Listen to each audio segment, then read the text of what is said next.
श्री शिवाय नमस्तु भयम। दोस्तों, जैसा कि आप सभी लोग जानते हैं कि 3 अप्रैल 2026 यानी शुक्रवार को पड़ रही है वैशाख महीने की कृष्ण पक्ष प्रतिपदा तिथि।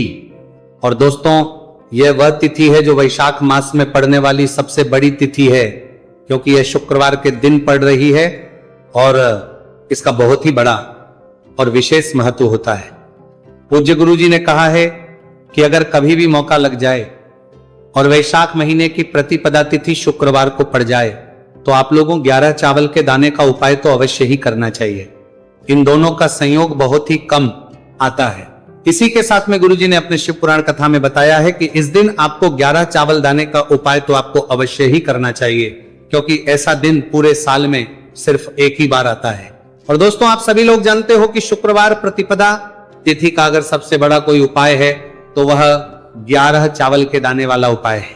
तो दोस्तों, इस शुक्रवार प्रतिपदा तिथि के दिन आप लोगों को इस 11 चावल दाने वाले उपाय को जरूर करना है।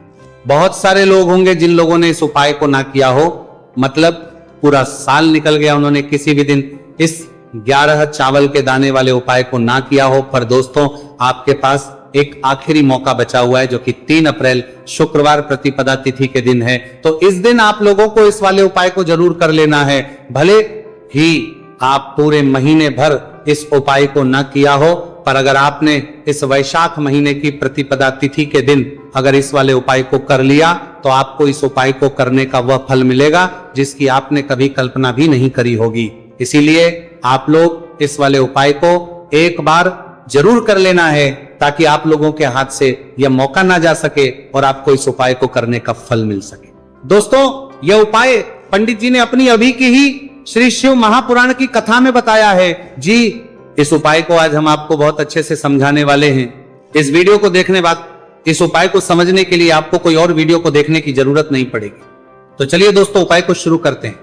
देखिए, ये इस वैशाख महीने के शुक्रवार प्रतिपदा तिथि के दिन ये इतना खास होता है, इतना महत्वपूर्ण होता है।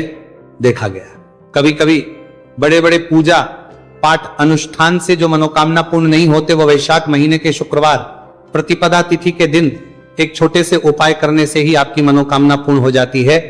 और बहुत सारे लोग इस उपाय को किया भी है और उनको इस उपाय को करने का फल भी जरूर मिला है। अगर आप लोग भी इस उपाय को करना चाहते हैं तो आप इस उपाय को पहले अच्छे से समझ लेना, सुन लेना, उसके बाद करना। आपको इस उपाय का फल जरूर मिलेगा। और इस उपाय को कर लेने से आपके घर में चाहे किसी भी प्रकार की दुहक और समस्या क्यों ना चल रही हो, आपको उसका कारण भी नहीं पता है कि भाई ये समस्या किसका कारण से चल रही है, उसका भी कुछ कारण हो सकता है, जैसे पितृदोष हो सकता है या किसी भी तरह का मंगल दोष भी हो सकता है। तो इस दिन आप लोगों को ये वाला उपाय कर लेना है।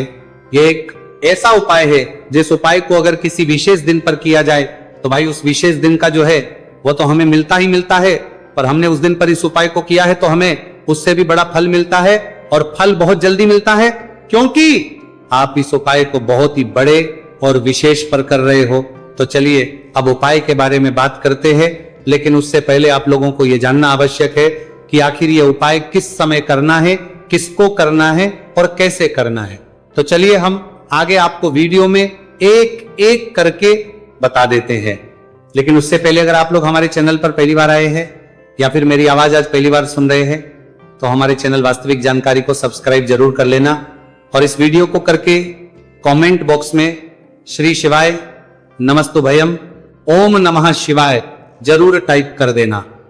तो दोस्तों, इस 11 चावल के दाने वाले उपाय को हमें इस शुक्रवार प्रतिपदा तिथि के दिन कैसे करना है, किसको करना है, किस समय करना है और कहां पर करना है, ये सारे सवालों के जवाब आपको इस वीडियो में मिल जाएंगे।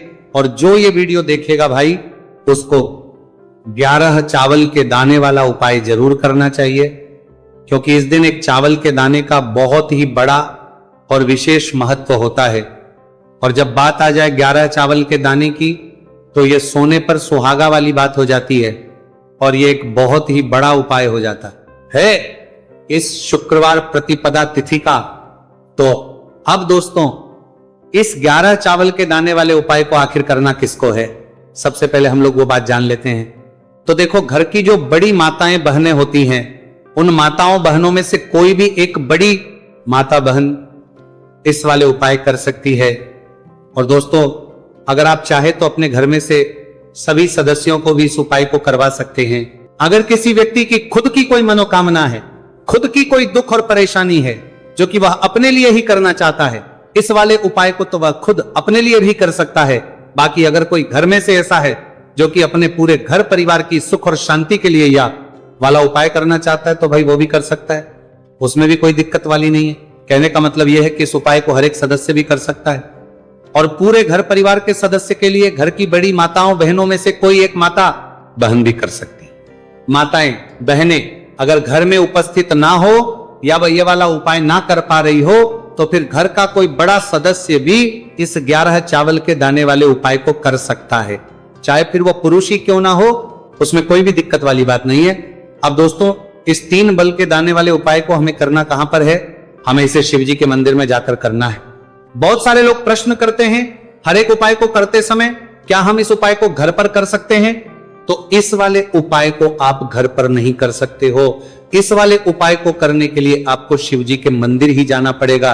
उसके बाद में दोस्तों जो अगला प्रश्न निकल कर आता है वो ये आता है, इस उपाय को लेकर के आखिर इस उपाय को हमें किस समय करना है? सुबह के समय करना है कि शाम के समय करना है? तो देखो, इस वाले उपाय को आप लोग सुबह के समय भी कर सकते हो और शाम के समय प्रदोष काल में भी कर सकते हो। अब अगर आप पूछो कि भाई सबसे उत्तम समय कौन सा रहेगा इस 31 चावल के दाने वाले उपाय को करने का, तो हम आपसे बस यही कहेंगे कि इस उपाय को आप सुबह के समय करेंगे तो ज्यादा बेहतर होगा। बाकी अगर प्रदोष काल शाम के समय भी करेंगे तो भी अच्छा होगा, उसमें कोई भी दिक्कत वाली बात नहीं है। तो अब दोस्तों, अगली सबसे बड़ी और महत्वपूर्ण बात आती है, वो ये आती है कि सुबह अगर हम उपाय को करेंगे तो हमें कितने बजे से लेकर कितने बजे तक के बीच में करना है, और शाम के समय प्रदोष काल में करेंगे तो हमें कितने बजे से लेकर कितने बजे के बीच में करना है। तो देखो, सुबह जितनी जल्दी हो सके आप उपाय को करने की कोशिश करना। बाकी अगर किसी कारणवश लेट भी हो जाओ थी, देर भी हो जाए, तो 10 या 11 बजे तक भी आप उपाय कर लेना, पर 12 बजे से ज्यादा देरी ना हो। ठीक है, इस बात का ध्यान रखना। उसके बाद में दोस्तों, अगर शाम के समय प्रदोष काल की बात करें, प्रदोष काल का जो समय है होता है वो शाम के 6 बजे से शुरू हो जाता है। मतलब शाम के 6 बजे से लेकर 7 बजे के बीच का जो समय होता है, यह समय प्रदोष काल का समय होता है। पर अभी जो मौसम चल रहा है, इस मौसम में जो है शाम बहुत देरी से होती है, तो आप इस उपाय को 7 या 8 बजे के बीच में भी कर सकते हो। मतलब शाम के 6 बजे से 8 बजे के बीच में आप कभी भी इस वाले उपाय को कर सकते हो, उसमें कोई भी दिक्कत वाली बात नहीं है। अब दोस्तों, यहां पर इस उपाय को लेकर एक और सबसे बड़ी बात यह निकल कर आती है कि इस 11 चावल के दानों को हमें लेना कहां से होता है, और हमें इस उपाय को करने के साथ में क्या और कुछ भी सामग्री ऐसी होती है जो शिव जी के मंदिर लेकर जानी पड़ रहती है। तो देखो, यहां पर हम आपको बता दें, सबसे पहले आप लोग ये जान लो कि ये जो 3 चावल के दाने वाला उपाय है, सिर्फ और सिर्फ आप उपाय की सामग्री लेकर कभी भी शिव जी के मंदिर मत जाना, क्योंकि हमें भगवान के सामने यह नहीं दर्शाए कि अगर हम भगवान शिव जी के मंदिर आए हैं तो अपने फायदे के लिए आए हैं। तो इसलिए जो भी पूजन सामग्री है, उपाय सामग्री है,